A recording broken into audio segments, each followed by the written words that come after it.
When Democratic Senator Chris Coons heard that President Trump said that the U.S. will take over the Gaza Strip, he was talking to Frank Thorpe, our top congressional producer, and he covered his face in disbelief, telling NBC News that you can report I was speechless. That's what he told Thorpe.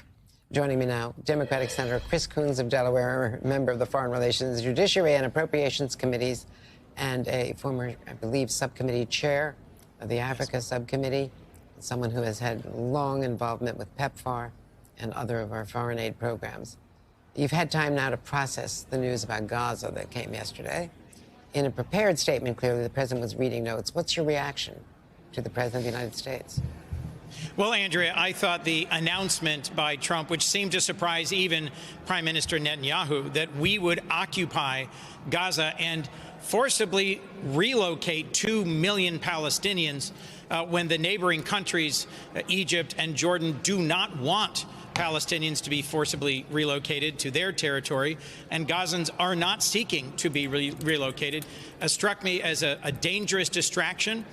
Part of why I had that expression was I had just come from the floor of the Senate, where I was talking earnestly, eagerly, pressing a whole group of my colleagues about the importance of foreign aid and what is going on right now, where President Trump is effectively shutting down the global network of programs that keep us safer and stronger, that help prevent public health diseases, outbreaks like Ebola in Uganda, from getting to the United States.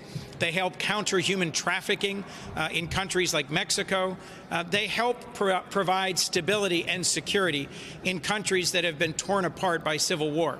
The Chinese are already moving into some of the spaces we're leaving because of our withdrawal from foreign assistance around the world. And I think who's going to be cheering the decision by President Trump to shut down USAID and foreign aid is terrorists and traffickers, China and Russia. His further suggestion, Andrea, that we should somehow go into the Gaza Strip, occupy it and rebuild it, I think is both a distraction from what's going on, the pushback on Elon Musk and his role in shutting down foreign aid, and a dangerous and ill-conceived proposal. Do you worry about the safety of the hostages, that Islamic Jihad or Hamas could retaliate because of this?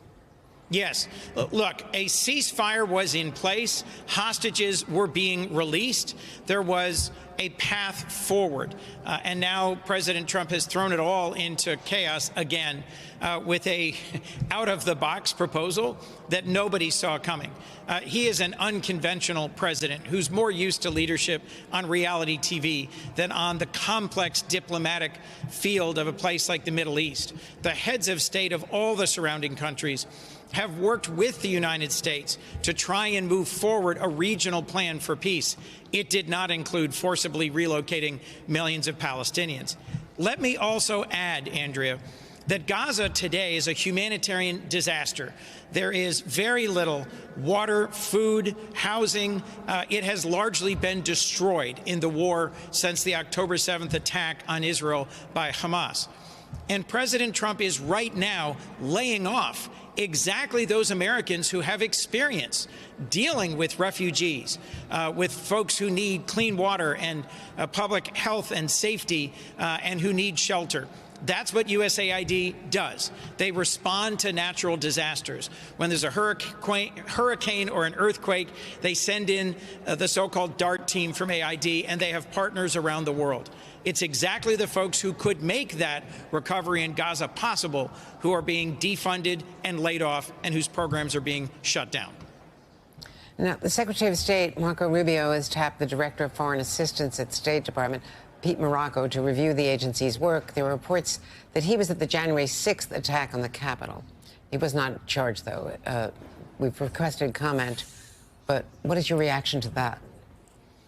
Look, I don't know Peter Marocco, but what I am hearing is that he's in charge of the waiver process that Secretary Rubio set up to allow organizations to come in and appeal and say that their work is urgent and humanitarian or critical to American security.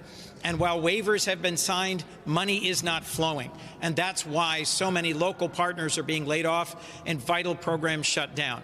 It is alarming, if true, that Mr. Marocco was part of the January 6th riot in the Capitol, but frankly not out of keeping with an administration that has pardoned hundreds of folks who were convicted of assaulting police officers in our Capitol. Do you worry about a brain drain at CIA with a buyout offer by the Musk people communicated through the leadership, the new leadership at CIA, a buyout offer for the entire workforce? Yes, an oddly worded email offering a buyout, a fork in the road email, was sent to most of the civilian workforce of the U.S. government. That's a lot of people. And the CIA has now extended that to their workforce, which I'll remind you includes people with critical national security knowledge and experience. Just as we're losing a generation of knowledge, skill, and experience in foreign aid and our development professionals who've served us around the world, so too this buyout offer, which I question whether it's even legal or appropriate, I think would weaken our critical intelligence community and our largest and in some ways most important part of the intelligence community, the CIA. I will be talking with Director Ratcliffe later today about exactly this. And what do you know about Russian propaganda trying to take advantage of all this, and perhaps Chinese as well? When we create an opening by withdrawing from the world, by this sort of chaotic leadership, then our adversaries take advantage of it. I heard reports earlier today that an AID program that's been shut down in Nepal, the Chinese are already offering to come in and take it over and help the Nepalese in their moment of need. I think that when we have disorder in our intelligence services, in the Department of Defense, in some of our domestic agencies like SBA or education, or when there is an infiltration of the Treasury database that has information on every American, it both unsettles our democracy, it causes concern to millions of Americans. My phones have been ringing off the hook. And I think, Andrea, the only appropriate response to several of these abrupt actions is litigation to get a temporary restraining order. It worked last week on the domestic funding shutdown. My hope is it will work going forward on some of the ways that the privacy of Americans have been compromised and that our national security is being put at risk.